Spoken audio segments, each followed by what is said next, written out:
السلام علیکم۔ امید آپ سب لوگ خیریت سے ہوں گے۔ آپ کو ہماری آج کی ویڈیو میں خوش آمدید۔ یورینری ٹریک انفیکشن، آج کا ہمارا ٹاپک یہ ہے یورینری ٹریک انفیکشن UTI کیوں ہوتا ہے۔ UTI عموماً بیکٹیریا ای کولائی کی وجہ سے ہوتا ہے جو مثانے میں داخل ہو کر انفیکشن پیدا کرتا ہے۔ بیکٹیریا دونوں یا کسی ایک گردے میں داخل ہو سکتا ہے جس کی وجہ سے زیادہ سیریس انفیکشن ہو سکتا ہے۔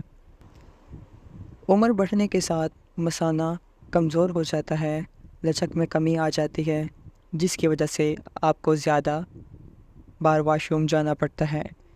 یہ تبدیلیاں نہ صرف آپ کی روزمرہ روٹین بلکہ آپ کی رات کی نیند کو بھی خراب کر سکتی ہیں، بلکہ UTI ہونے کے خطرے کو بڑھاتی ہیں۔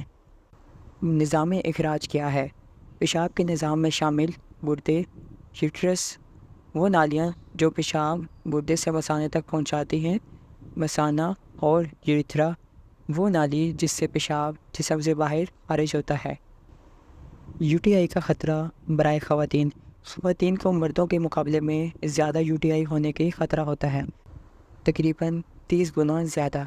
بیکٹیریا یوریتھرا کے ذریعے مثانے تک پہنچ جاتا ہے، چونکہ خواتین کا یوریتھرا چھوٹا ہوتا ہے لہذا بیکٹیریا زیادہ آسانی کے ساتھ مثانے تک پہنچ سکتا ہے۔ اگر ہم یورینری ٹریک انفیکشن کا ہومیوپیتھی میں علاج دیکھیں تو ہمارے پاس SBL drops, UTI plus care and cure drops, Cantharis اور EUTI وغیرہ شامل ہیں۔ یہ تمام ادویات آپ ڈاکٹر کی ہدایات کے مطابق استعمال کریں۔ تو یہ تھی ہماری آج کی ویڈیو۔ امید آپ کو ہماری آج کی ویڈیو پسند آئی ہوگی۔ مزید اس طرح کی ویڈیو دیکھنے کے لیے ہمارے چینل کو سبسکرائب کریں، ویڈیو کو لائک کریں اور گھنٹی کے آئیکن کو پریس کریں۔ شکریہ۔ اللہ حافظ۔